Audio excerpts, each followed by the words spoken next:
Good morning, everybody. This week, at least what we wanted to talk about, at least what I put down in my notes was, what's your lens? When I say that, I mean, are we putting attention into the wrong things? Oh, it's me. And, are we putting attention into the wrong things because we're in denial about the right things? Or even, do we even know what that looks like with what's in front of us? So getting really kind of introspective here, but I think it's a great topic. We started talking about it on our walk, which is more around business. I would say yes and no at the same time. It's more around business, but I think this is going to be some hard truths for a lot of people to probably hear. And it's a good wake-up call for us, right, to reset. One reason this came up is we're doing our quarterly planning for the businesses, quarterly planning for couples retreat, but it's also what we're hearing around us, And, everything from like, but Libby, I like bread. I can't do that. People saying, but Libby, I can't do what you're doing. I like bread. And I'm like, you don't think I like bread too?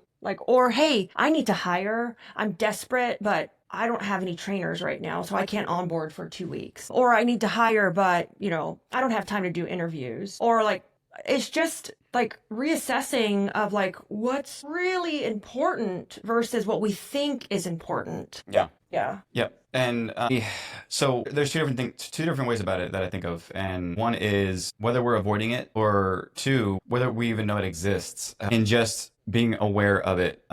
There's the low road, there's the high road in terms of habit or instinct and what you know and what you can see. But then there's other things, which is more, I guess, behind the scenes or subconscious, that you don't even know that you should be paying attention to.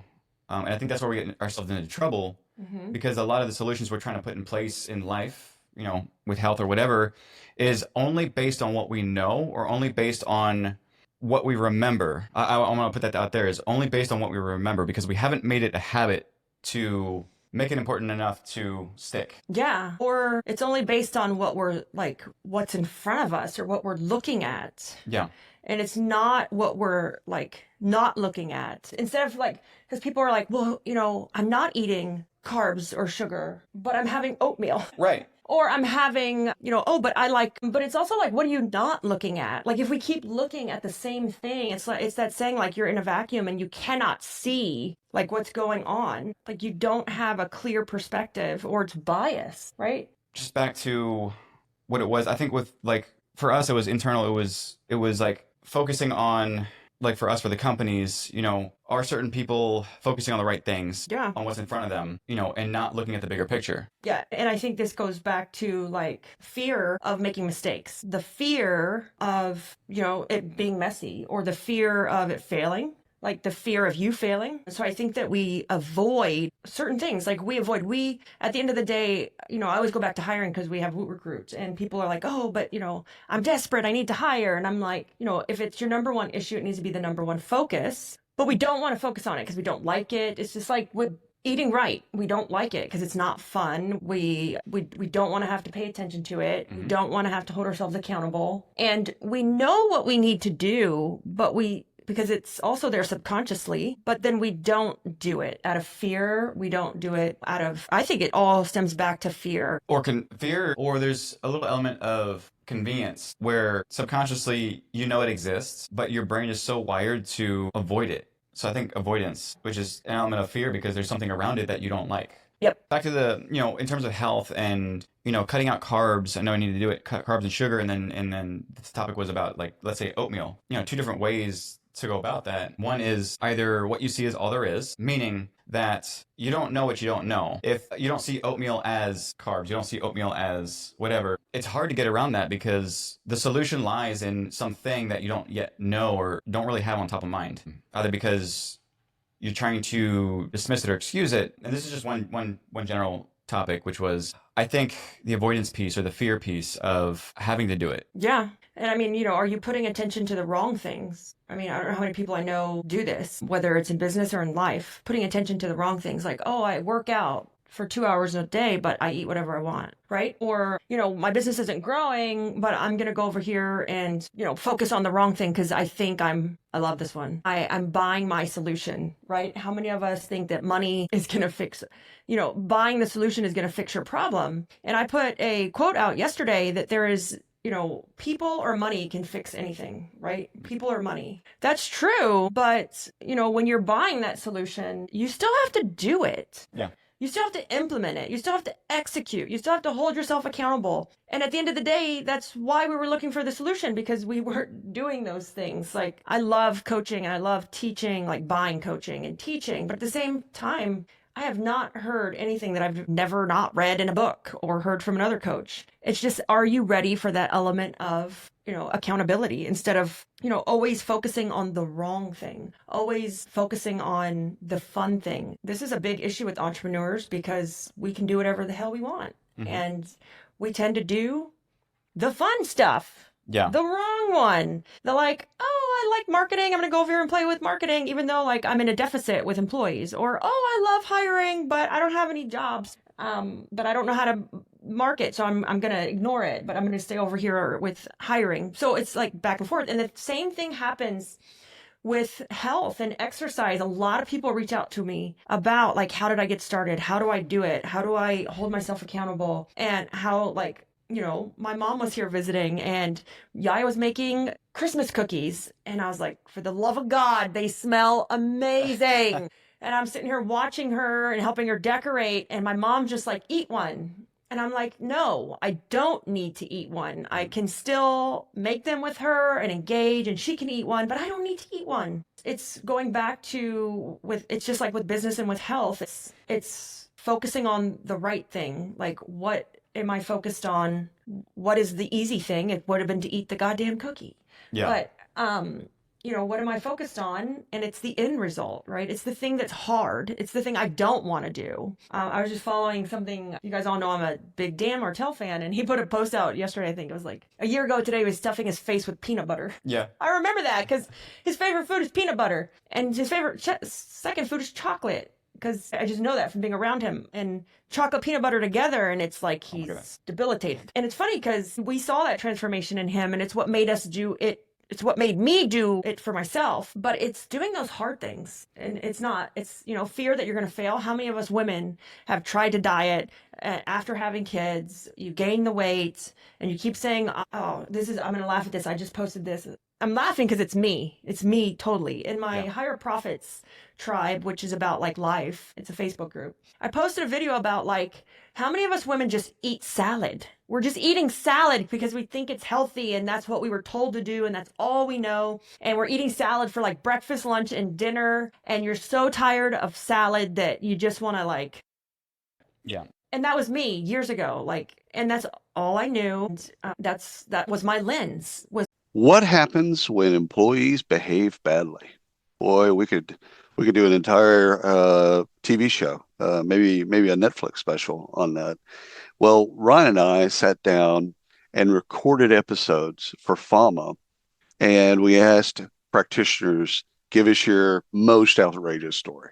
The sales leader that brings cocaine to work, whatever. Just bring us the outrageous, and it is funny. So if you need a laugh, which we all do from time to time, search for workplace misconduct wherever you get your podcast, and you'll find it. And trust me, you will laugh and cry, but you'll definitely laugh. All right. Thank you.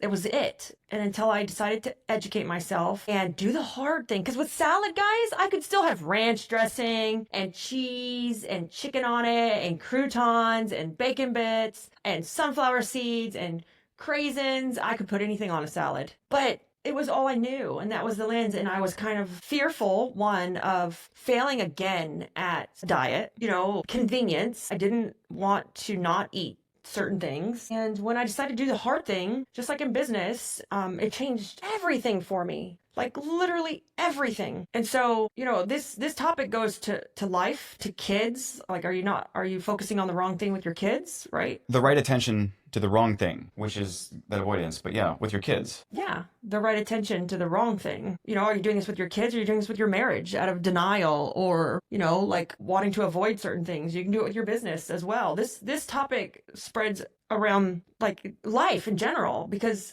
I was pissed off at Chris a minute ago. And I just told him, I'm like, hey, dude, like, I need your help. But that was the harder thing to say, hey, can you help me out? Because it seems like right now you're just worried about yourself. But I don't know if that's true or not, but could you just help me? That's the hard thing. It's the hard conversation. It's the hard thing. It's not avoiding it. Is that all he knew? Because he wasn't paying attention. He was in the vacuum of himself and not even noticing that I needed help. Yeah.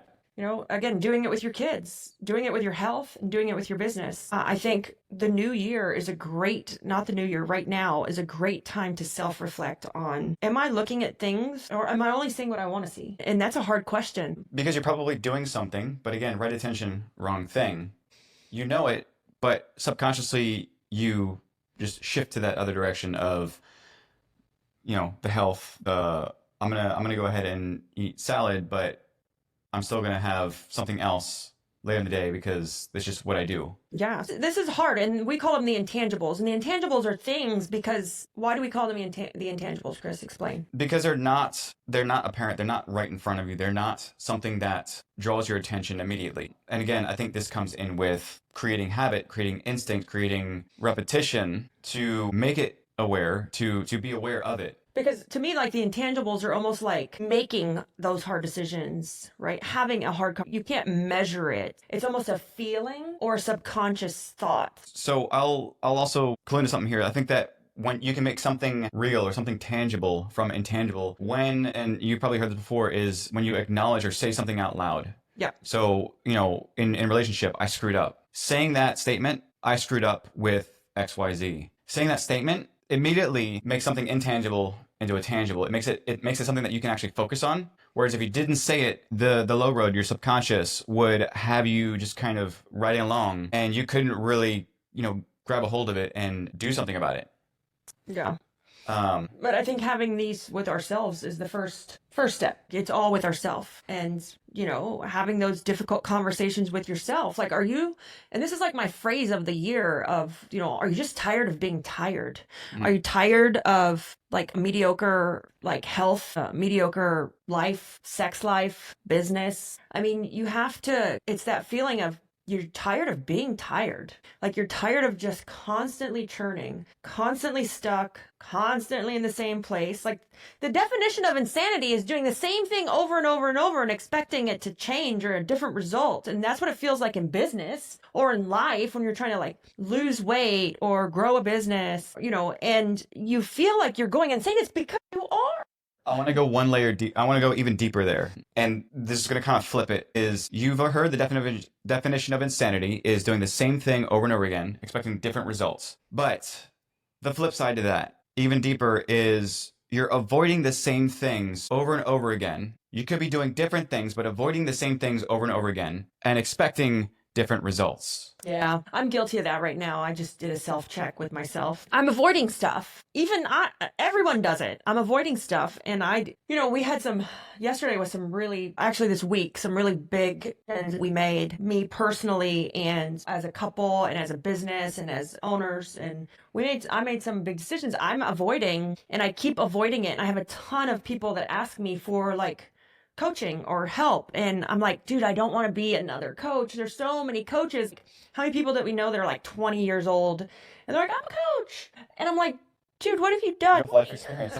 And I've kept avoiding it. And so I made the decision to, invest in launching a course in 2025, but I kept avoiding it. Why? Because it's hard and I want to do it, but I don't want to do the work. Yeah. And so it's like, you have to make that decision. So there's that. And then, we made the decision to buy a software. So we signed the deal on a software. I was already a part owner in it and I just became the full owner. You're going to see some stuff coming out with that, but I do want to do it, but like I don't. And I'm like, it's more work, but I'm like, oh my God, and I thought to myself before I decided to sign that paper to buy the software. And, I'm like, man, there's that saying like, oh, you can't do multiple things and you can't do this, you can't do that. And I was just on a boardroom call with SaaS Academy, and it's a software group, and we do quarterly boardroom. We call them mid sessions, all day teaching on Zoom. And they were like, yeah, we wrote a book and launched a new course and we have this and that. And I'm like, well, damn, well, maybe I can do multiple things. And I am doing multiple things, but I keep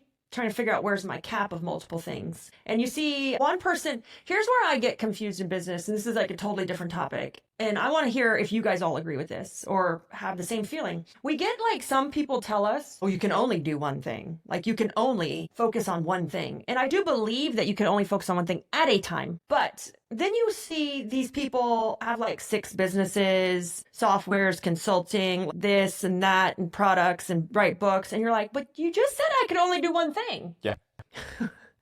I'm not sure if any of you guys feel that way. You're kind of like, wow, I'm getting really mixed signals right now. And it's interesting to sit back and kind of like assess your year and say, okay, what do I want from 2025? And can I do multiple things? Or wait, I was just at a conference and they said, no, I can only do one thing really well. And then I'm in another thing and they're like, oh, we did 500 things and we're killing it. I'm like, well, crap. I'm like, well, what should you do? And you know what you should do? You should do whatever the heck you want to do. So, I just don't know if you guys feel that same way, but it's just one of those things where in business and in life, this lesson can be applied everywhere. But if you don't stop to look at it, if you don't stop to self-check yourself, and I talked about this last week, do you have a coach? Do you have a mentor? Do you have a person in your life that scares the bejesus out of you? Or is willing to call you out? Yeah, call you out. That you allow to call you out on shit. When I say scare the bejesus out of you, it's because they're holding you accountable. And like when I signed up for this, I signed up for a coaching course, and he scares the bejesus out of me because he's going to hold you accountable, and they make you move, they make you go fast, and you're like, oh God. And it was the thing I was missing that I used to have. And then I just currently noticed I was missing it from my life. As an entrepreneur, we need somebody to push us. Yeah. Because we can achieve great things if we don't have, and typically peer groups, a group as a whole can't do that. They can lift us up and cheer us on, but they don't really scare you or push you outside your comfort zone. And that's what's scary. It's also scary that peer groups sometimes can get you in the rut of shifting focus away from what needs to be. Like that, again, that intangibles, you keep dancing around the intangibles because there's other things out there that this might work or, oh, this might work. Oh, yeah. I'm guilty of that. In the peer groups I'm in, it's also a distraction by shiny objects. They're like, right. What I just did. No. But it's the root issue, again, back to the idea of insanity and avoiding the same thing over and over again because people keep delivering or sharing or showing other solutions where everybody's avoiding the topic of the root issue. Yeah. But they're presenting these other things, these other tools, these other softwares. When the real issue is, I'm going to say this, it's you. Right. The issue is always you. It's always you. It's a great topic because even in one of my businesses, I was having a conversation with one of our leadership team members and they got very defensive about their team, which I understand and I love and I respect it. But if you're so defensive about the team, is your mind open enough to realize that it could be you? Like it could be the team. Like it could be us. It could be it's not always the customer. It's always coming back to us. But if you're so defensive and you care about your team so much, but it's a great trait too, is your mind open enough to see the intangibles? I'll go back to kind of the concept that I said before, and it's that anger derives from or comes from frustration, and frustration comes from a lack of understanding. So say that again. So anger comes from frustration, and frustration comes from a lack of understanding. So when you're sitting in a room with somebody, and again, the idea of somebody calling you out. This is great for customers as well, for all of my business owners. If you have a customer that's angry, anger comes from frustration, which comes from a lack of understanding, lack of knowledge. Again, what you see is all there is, or they don't know what they don't know. But this is something that really plays in, and this is the magic thing that you can instantly look at to know exactly what you need to fix in yourself if you're willing to admit to it. And right now, if you're getting frustrated, is again, anger, frustration, lack of understanding. This is going to be the thing that can fix you instantly if you catch onto it and get used to it. And it is that if somebody calls you out or you allow somebody permission to call you out and you start to get defensive, you start to get upset, catch that trigger. Go back into it. What's making me frustrated? Okay, what don't I understand? Okay, what do I need to fix about myself? That's it. That step right there, guys, is true for When your children are upset, you're mad at your husband, a customer's mad at your company, a technician is mad at you or the company. That right there is the root cause of all anger, right? Or frustration inside a business. Yeah. And Or life. I'm sorry, life, business, family, marriage. I'm sorry, but if you can master identifying when this trigger happens, as soon as, again, because you're talking about the id, the ego, the super ego, it's things that are conscious, things that are subconscious. But as soon as you catch the consciousness of the anger, the frustration, you can start to flip it around real time. To start having this mental math going on where you have a customer that's angry,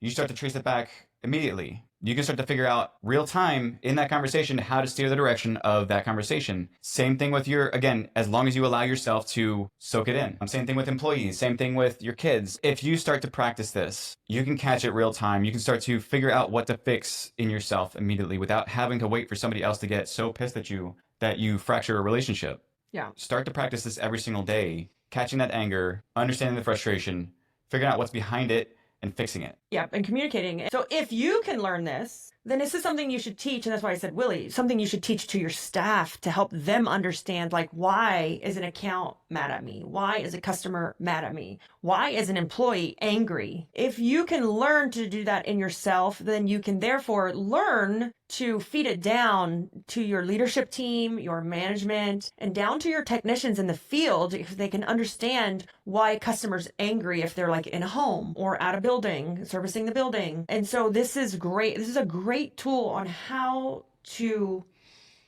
diffuse situations and turn them around. You can even diffuse them before they happen because you can start to see it happen.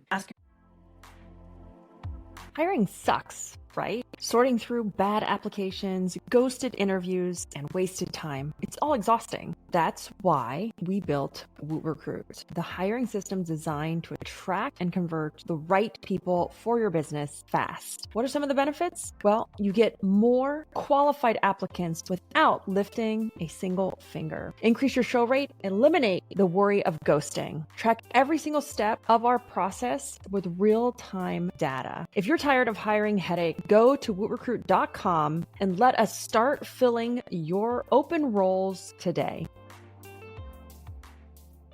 Yourself and communicate. So, we started with, what lens are you seeing the world through right now? How are you seeing yourself? Are you feeding yourself a laundry list of excuses of like, hey, I can't do what you're doing because I like pasta. I'm like, you don't think I like pasta too? Or like, hey, I don't know how you do this. How do you not sleep at night? You're doing all these things. I'm like, I sleep at night. I actually sleep pretty well. Yeah.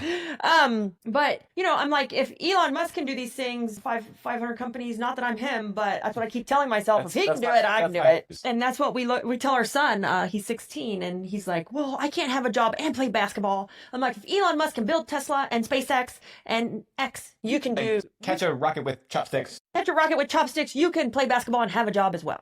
So we keep telling ourselves that, but the reason for today was like we need to stop feeding ourselves a laundry list of excuses. And those are those intangible thoughts and feelings that we have when we're faced with something difficult or something we don't even want to do. And if you don't, here's the thing, but if you don't want to, like if you're happy, then who cares? Be happy. Not everyone needs to be $1 million business owner. Not everyone needs to, be thin. I think everybody needs to be healthy for themselves and their families, but not everyone needs to be a size 4. And no, I'm not a size 4, but not everyone needs that. So it's whatever you need, right? But stop. Here's where I get upset. Stop feeding yourself excuses, because when you do that, you're chipping away at your own self-confidence, your own self-worth, and it starts to degrade over time. Yeah.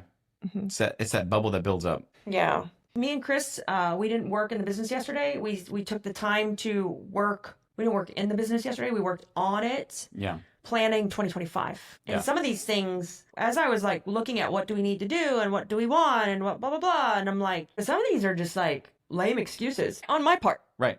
Of like why are we reaching our goals? Are we just making excuses? What do I really want from a business? And, it's calling it out. It's holding yourself accountable, and it's doing the hard things, having those hard conversations with yourself, with your team, Like, it's just having them. I'm going to go back to insanity is avoiding the same thing over and over again, expecting different results. And this is a great statement that Chris just said. Are we avoiding the same thing over and over and over? Are we avoiding the difficult conversation? Are we avoid holding somebody accountable? Are we avoiding asking for certain things? Are we avoiding the data, the scorecard, and expecting a different result from our team? Are we avoiding those difficult conversations and we're just expecting them to figure it out? Yeah. So it's one of those things where I can guarantee you we all are at some degree. Oh, yeah. We're all avoiding it somewhere. And I found where I was avoiding it, and leadership team is not going to like the leadership meeting. Because I noticed, like, hey, we're not meeting certain things, and I've been avoiding bringing this up because I'm like, ugh. And, I can guarantee you we all are with somebody individual on our team or the whole team as a whole or somewhere we're avoiding something. Or even in relationships. Or even in relationships and marriage. That's what I mean. We're avoiding it somewhere. Yeah. And at any time you have to avoid it at certain times at different places because you don't either have the time or capacity to address it all at once. The right way. The right way. So yeah, we're avoiding it because we're like, I'm going to put this off because I'm dealing with this right now. When I'm done with this, then I'm going to go back and do that, right? That difficult conversation or hold somebody accountable. So yes, we're avoiding it because you can't do it all the right way at the same time if we're in a deficit. Now, if you do it and you keep it up, you can keep it going. Yeah. Because I've been there and I'm in a little bit of a deficit right now, to be honest, because I've been distracted. I'm not going to lie. Yeah. I've been distracted, like going off and doing stuff Libby wants to do. Like I wanted to write a book. It was on my vivid vision and I got distracted and the book's over now. So I'm like, okay, now I got to come back and do some hard things, fearful of the outcome. Yeah. And that it goes back to fear, right? It's fear, whether it's the diet that we're going to fail or fear stop going to the gym or fear that if I have that difficult conversation, they're going to quit, Teresa. Like, and then, oh my God, then I have to do their job along with my job. Change is scary. And it is fearful. And I feel I get it too. And it doesn't matter. Teresa, I'm gonna tell you this right now. I got like 3 companies. It doesn't matter what size your companies are. It doesn't matter how many companies you have. You're still fearful of that sometimes because you don't want to have to cover their job. It doesn't matter at the level because then you still got to cover that higher level job or the next level job. Or you're like, so that fear, to be honest, probably never leaves. It's just that you're now comfortable with the fear. Yeah. Yeah. Because if it didn't scare you just a little bit, you wouldn't be human. Mm-hmm. Right? Not scare you, but if it didn't like make you like, if it didn't do something to you, whether you want to call that fear, procrastination. You'd lack emotion. You'd lack emotion, which wouldn't make you human. Or you could be human. I know people who don't have emotion, but they're not very good at being a leader because they lack that emotion and that empathy side. So that's what makes you a good leader, because you care, is that, you don't want to hurt their feelings. And 2, you don't want to have to do their job. You don't really want them to quit, but you need them to, my favorite saying, step up or step out. Or as my grandma would say, this, you guys, I want you to hear all this saying. And I say this in my company, by the way, in the L10 and the leadership, but I've said it and organized it very often, is that it's time to piss or get off the pot. That is my Nana. My Nana used to say that. And that's a business term. Like, it's time to step up or step out. And I said that the other day and organize it, and they cracked up. And they were like, has she lost her mind? And I'm like, I have, because it's time. And my grandma used to say that to me. It's like one of my most epic, memorable sayings. And it's true in life, in business, in health, and like raising your kids. Like when I told Austin, you got to get a job, honey, or you can't live here anymore. Well, not yet. He's only 16, but it's coming when he's 18. Gotta get ready for it.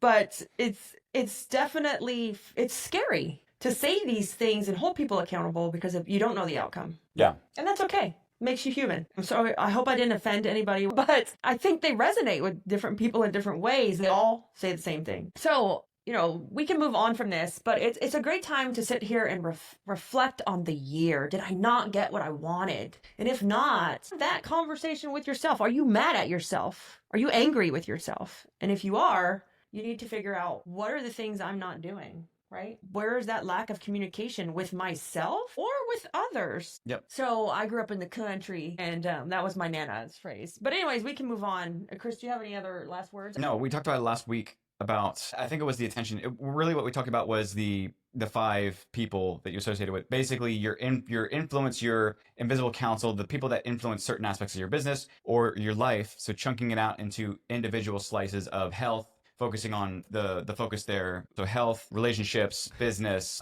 lifestyle, things like that. So the same thing goes here, is chunking that out too, I think, with where you're at and just catching it. Yeah, and if you don't know what the invisible counsel is, guys, I recommended Think and Grow Rich. That book will change your life. You should read it every year, because every year we're a different owner and we're at a different spot and we need something different. And that book will resonate you if you read it every single year. But they talk about your invisible counsel. Who's on your invisible counsel? And sometimes that counsel is not invisible. Sometimes it's a group of friends. And let me tell you what, man, friends can get you in trouble sometimes. Friends are great, but they can bring you down to their level or they can bring you up. They can also inject negativity into you. They can cheer you on, or they can hold you down, or they can expect you, to bring you along on that journey, right? Are you dragging them along on your journey, or is it a mutual journey? So I can get a little bit polarized. I won't go deep into it, but my concept here is that friends are based on dependencies, acquaintances are based on that individuality. You're going at a pace that is right for you. If they come along for the ride, fantastic. If they have to step off at whatever point, fantastic. But just be careful that you're not creating too many dependencies outside of yourself. Yeah. Because, it's just something to think about. But that's in Think and Grow Rich, your invisible counsel. But also, a group of minds is more powerful than a single mind. So they also encourage masterminding. But who are you masterminding with is just something to watch out. But your invisible counsel is important. And, you probably think we're crazy because we're talking about your invisible counsel and like who's on it. Yeah. Like Michael Jackson. My Nana's on it. No. So, who's on that? Are they, what would they say? It's kind of like if you were in this situation, what would they say to you? Right. And your invisible counsel aren't people that are like not with you anymore. They're people that you inspire to be like. Because if I say, okay, Dan Martell's, because Teresa said I'm reading Buy Back Your Time. If Dan Martell's on my invisible counsel and I approach him with a situation, I know exactly what he's going to tell me. And so therefore it helps hold yourself accountable, because he's going to tell you, he's going to call you out. Yeah. So you might look a little bit loopy thinking to yourself like, Dan, what do you think? Dan, what do you think? And in the book, it even suggests that you have a meeting with your invisible counsel on things. If Elon Musk was on your invisible counsel, what would he say? Well, you know what he would say, because he talks enough publicly that you would know how he would kindly shut you down. And Dan would shut you down, but not kindly. No, he would just he'd be direct and straight. And that's what I love about, these type of people that we follow and we engage with. But great book. Have your invisible counsel, do those hard things. What are the intangibles, the feelings, the thought processes going through your head when something hard happens, right? When you're sitting there looking at that cookie and everybody tells me it's okay to do it every once in a while. Just cheat. You can't call it cheating. You can't that's where we get ourselves into trouble. It's not that I can't ever have it. You're reasoning through avoidance. It's the way I reason through it. It's like, I can have a cookie, not like, it's okay if I cheat every once in a while. But if it's okay if I cheat every once in a while, it's okay if I cheat all the time. And I flipped that around. It was avoidance through reasoning. The other day I said to something to Chris, what did I say to you? And I said it to my mother. My mom runs one of the Organize It locations, and she flew in for the quarterly meeting. She just left yesterday. And I asked Chris and her a question. And I don't remember what it was. And they're like, why? I said, because I know I'm not easy to deal with. I am not easy to handle. And it's true, I'm not. But the first thing I know is that I know that I'm not easy to deal with. And so I address that straightforward. You have an SOP on. I have an SOP on how to work with me, because I'm dangerous. And I've learned how to approach that. I've learned how to almost control myself depending on who I'm in the room with and who I can be myself with and who I have to dumb it down a little bit for. And I have a SOP, and I'll share it. I'll drop it in here, and it's how to work with Libby. That's the name of the document. It's how to work with Libby. And the reason I had to make this document, guys, is because I lost employees because they thought I was I don't know what word to use so that I won't get banned on social media. They thought I was not a nice person.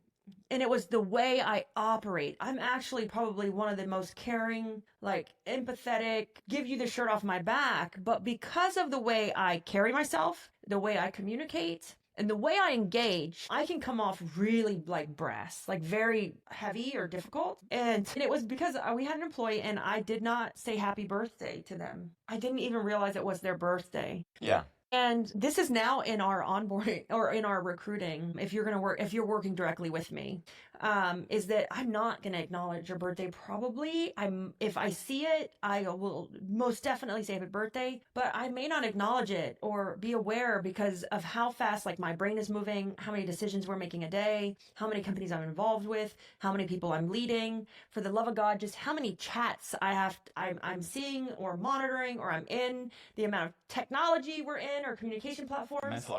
It's mental overload. And in that document, it says, like, this is how I communicate. This is how you need to communicate with me to get me to respond. Because if you're just putting something in a chat, I'm never going to answer it. You have to tag me and maybe tag me 10 times to get my attention. And so that document really helped because when I noticed that, like, so it wasn't just one employee, Chris. We had somebody lose their marbles on me, like at a meeting. Yeah. And then I had somebody quit and got mad because I like didn't acknowledge their birthday. And so I had to do a self-check. And they were angry at me. This goes back to they were angry at me. And I had to kind of assess, why were they angry at me? What did I do? Where was the lack of understanding? And then how can I then communicate better going forward so that this doesn't happen again? So yes, we did that. And I even acknowledge it when I'm new hires, when we're doing stuff in leadership, when they need something, or if I offer something, I'm like, are you sure you want me to get involved? Because you know how I am. Like, it's not going to be fun. Most of the time they're all like, yes, yes, please don't help. We don't need your help. But I think also you've baked it in now to a lot of your everyday conversations. So it's not this momentous occasion where all of a sudden Libby is being mean. You kind of simplify a little bit so that they always know, or at least it becomes habit that you've mentioned it enough times that they get it. So that if you do say something very direct, they knew it was coming. Yeah. And so I encourage this for anyone who owns a business or anyone that's communicating with a lot of people. It's just a communication. It's how to work with me document. It's how to work with Libby. And it's really, really helped. And it helps filter out new hires. Because if you're a true like entrepreneur, what did you call me yesterday? An extreme entrepreneur. Yeah. Right? Because I just bought another company, like signed on the line. Chris is probably like, this lady is nuts. But if you're an extreme entrepreneur or you communicate, right, if you operate probably On the spectrum somewhere, you need to explain how you operate. You need to explain to your employees, how do you communicate? How do you operate? Why does it take me 15 pings in Slack or WhatsApp or Google Meet chat to get my attention or to get an answer or get a reply from an email? So you need to do that. It's really important to run your management and leadership team, because they're going to be working directly with you, but also the rest of the company. I mean, we shared that with everybody. Like, you know, why is she nuts? This is why. This is why. But that's off topic. I love Erica Turner's. It's just what I thought I was done with SAP. Erica, you're never done. It's really helped. And I think it helped people not take things so personal, right? And again, it goes back to, it took a couple employees to get angry with me. And I mean, one of them was angry, like screaming at me over Zoom. And the other one they were genuinely hurt. And so it took that for me to figure out, hey, there is a lack of communication, misunderstanding somewhere. So before we wrap up, because we've been on for a minute, I just want to talk about, so there's two types of bonuses in business. There's a this, then that, and then a now that, right? And when it's expected, you know, it just depends. When it's expected, it's also shown that performance starts to drop. If you do this, then I give you that. Or a now that, they didn't know it was coming, but now that you did a great job, hey, I want to show you a little extra love. Same thing with allowance for kids. They start to get complacent, and then they expect it, and they start to drop in quality on their chores. So unless, you know, I'm not a big fan of bonuses unless they're like a true, I eat what I hunt, right? Like a true sales, I eat what I hunt kind of person. The book is great. Because what they find is that that's not really what drives people. What drives people is a greater purpose, a greater cause. Now, I'm a big fan of performance pay, right? And we do performance pay in Woot Recruit. We do it and Organize It. So I'm a big fan of that, but that's different than a bonus. So I'd go into it real quick. That money only matters to a certain degree once you're, and this is more of the psychological aspect of the hiring, but it's money only matters to a certain degree until your base needs are met, your standard of living or things like that. Once you get to a certain threshold, it doesn't really do anything extra for majority of people, except for those hunters, like you said. yeah, if you're true, eat what I eat what I hunt, right? Typically, there are very few. Those are as rare as entrepreneurs, and those are your true, really, really like good salespeople. They like to work on commission. And I will say right now, if you're a cleaning company owner, you don't have any of those people in your business. Yeah. Because these people make They go fast. they make more than six figures and they want to work commission because they truly know how to hunt and they have confidence in their ability. And they're making 250,000 in a year in commissions. Yeah. We don't have any of those in our in cleaning, probably not in lawn care, maybe like in larger ticket items like HVAC, maybe in roofing. But not necessarily in smaller price points or in a lot of home service. But Teresa's like, I'm glad I asked that question. Teresa, I used to stress over this every year. And my brother works for Tesla, right? My brother works for Tesla. And he had a Christmas party. And here's Libby. I'm like, can you take a video of the inside? When he onboarded with Tesla, I'm like, can you take pictures? He's like, no, they won't allow. They won't allow cameras inside and you can't take your phone because they flew him to California. And so during his Christmas party, I'm like, tell me all about it. What'd they give you? How much did they spend on the party? What'd they have? How long did it last? And because these are like giant companies with thousands of employees. And I'm like, what are they doing? And what's scalable for them? Because what I did when I was a small business was not scalable. And let me tell you what, guys, I got myself into trouble. As in they expected that bonus that I gave to the technicians. And then all of a sudden I went from 5 technicians to 20. And you're like, oh crap, I can't, it's not scalable. Yeah.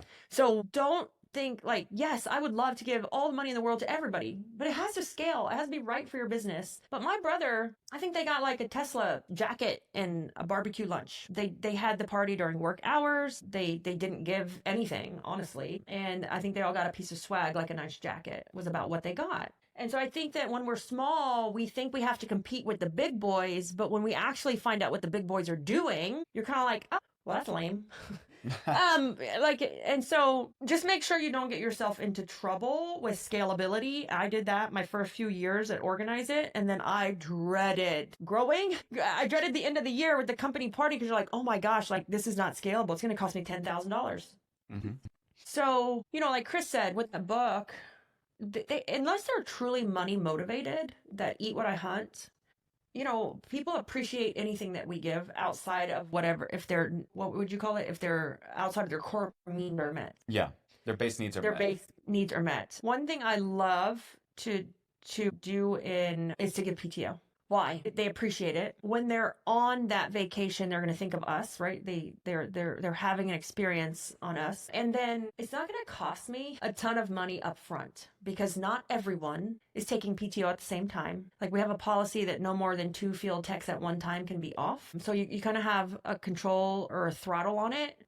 The PTO has to be approved, and we typically approve all PTO. So it's a little bit safer for the company versus say, I'm going to give everyone $200 bonus. And then, then you have 20 employees later and you're like, wow, that's a lot of money now versus when I had 5 employees that easier to do.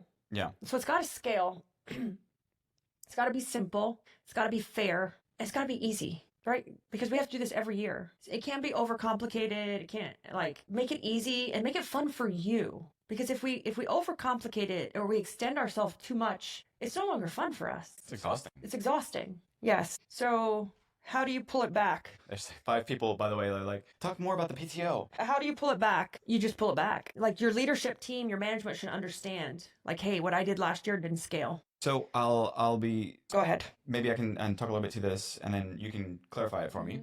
But when you do pull it back or when you change something, there is going to be a natural friction that builds up. Or, again, people that focus too much on that end up leaving. So it's kind of a natural cycle. I haven't lost anybody over it, over pulling back. Unless they weren't the right fit to begin with. No, but I mean, we didn't lose anybody over that, right? So how do you pull it back? So first you need to make sure that your management or your office or your leadership understand that I made a mistake and this is not scalable. Right. So first you acknowledge that and you communicate it to your leadership team so that they support you if anybody comes with questions, right? They understand it. And then from there, what you do is you can choose to give the current people that were there from the prior year the same as you did or roll them into the new one. Right. So do I give them the bonus because they're expecting it and that's what they got last year? Or do I have a one-to-one with them and say, hey, like, I just want to let you know, unfortunately, I can't do that. It doesn't scale anymore, but I'll do this for you. Right. Because they're still there. So you choose if you want to have that one-to-one with them and I would have that one-to-one with them and explain it no matter what, explain it. Yeah. I think to Teresa's answer, what you're saying is no matter what, there's a layer of transparency that has to come into play. Yes. If you're not being transparent, it's not going to work. Nope. And the new people don't have to know that. They've never experienced it. They don't know. So you don't need to tell them, right?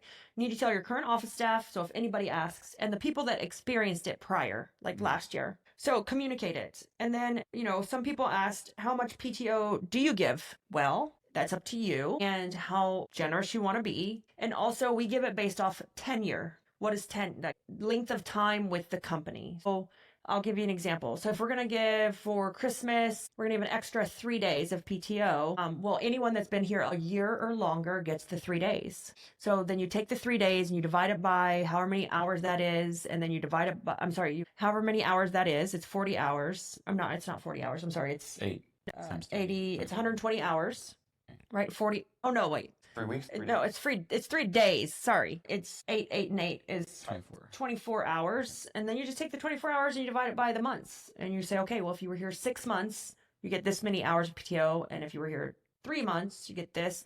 And some people only get a little, like if you want to go the least amount, half a day. So you don't want to, if you feel like they might find 30 minutes of PTO insulting, you could do a half a day because again, it accumulates. They have more that accumulates with what they're working. So we do it based off tenure and what is the total time we're willing to give. And then we just work those numbers backwards. So I'll be honest with everybody. I have no idea how much PTO we gave at Organize It because I didn't need to know and my office did it. I trusted them to make the decision. They know that we do it off tenure because we did it last year. And I didn't need to know. It takes up my brain capacity and I have more important decisions to make than deciding on the PTO if someone in my office already knows how to do it. And again, you're not fronting all the money at once and it's more, they love it. Who is going to turn down paid time off? I'm going to say this, when majority of companies don't allow you to take off for your daughter's graduation. Yeah, and this is a great topic. My sister, she helped us out. She used to work for Organize It. She went back to school. She came back this year to help us launch the location. She was the launch manager. And so once the location was up, it was a project based. She went and got another job. And during Thanksgiving, she said, we were talking about jobs and there was some negativity going on in the room about owners. And because I'm an owner, I got a little defensive and I was like, wait a minute. I said, no, I don't think that it's true that nobody wants to work. I think that what people want in life has changed because of COVID. And I think that business owners and businesses have not caught up to what's important to people. Because we're still operating in that traditional, you don't get anything until a year. You can't take time off. You just need to work. And I don't think businesses caught up with what's important to people. COVID did that to all of us, right? We want to work how we want, where we want, when we want. Those are the most 3 important things in life right now when it comes to work.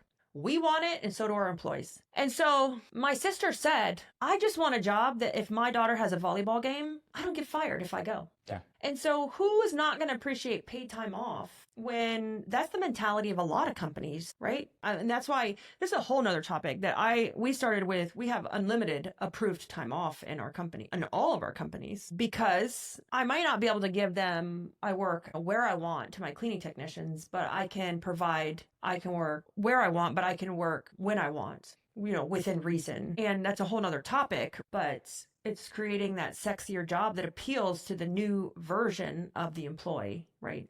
I think that we had a pre-COVID set of employees, right? A mindset. We had a COVID employee mindset, and now we have a post-COVID mindset. That post-COVID mindset is all about time freedom. Time freedom. Everybody wants it. My 26-year-old, he'd rather live paycheck to paycheck and have time freedom than than be so dedicated to a company. And that's that mindset that a lot of people have. I have it. I want time Their freedom. time value is so high that it's hard to get around that for them. Yeah. And so it's a great topic. And so if you're thinking about what's a great gift for Christmas, what's a great gift for anything, do I need to give a bonus, or money's great, but if I give a bonus or money, they're just going to take that money and go pay their phone bill. They're going to take that money and go pay their rent. 2 days later, they're back and Gone. It's gone. So that feeling, or I don't even want them to be appreciative. It's just the feeling associated to our business that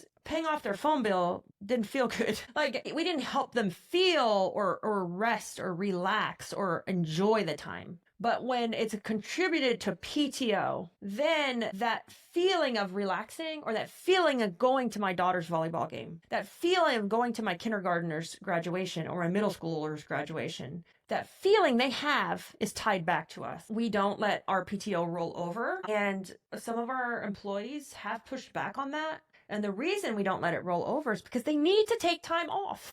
Yeah.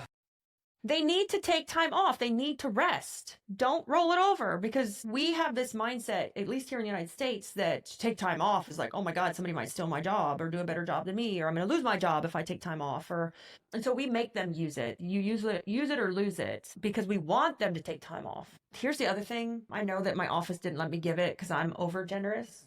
I'm like, give them 5 days, 10 days. And my office will be like, no, like, are you crazy? And you get a car. And you get a car, because they already have their 5 days if, that ticks over every year. Yeah. And for the ones that have been with us for a long time, they have 2 weeks.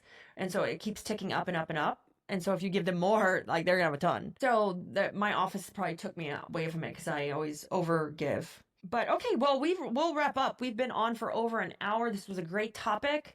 Remember, we're just here to share our thoughts. We always kick off with a topic, whether they're health, life, kids, marriage, business, you name it. We just want to share what we've learned, what we've went through. I wanted to talk this morning about the crap I used to eat when I traveled on the road. We went to 7-Eleven this morning for coffee because our coffee machine broke, and there was chocolate frosted donuts. And I wanted to talk about that today. And Chris is like, no, we should talk about something more important. I'm like, no, I want to talk about all the crap I used to eat. And I used to eat chocolate frosted donuts every day. I miss the Reese's and coffee. I used to eat Reese's and coffee every day as well. So, and I'm like, I want to talk about the habits we used to have. And he's like, no, we should talk about something more important. I'm like, fine. But maybe we'll talk about chocolate frosted donuts next Saturday.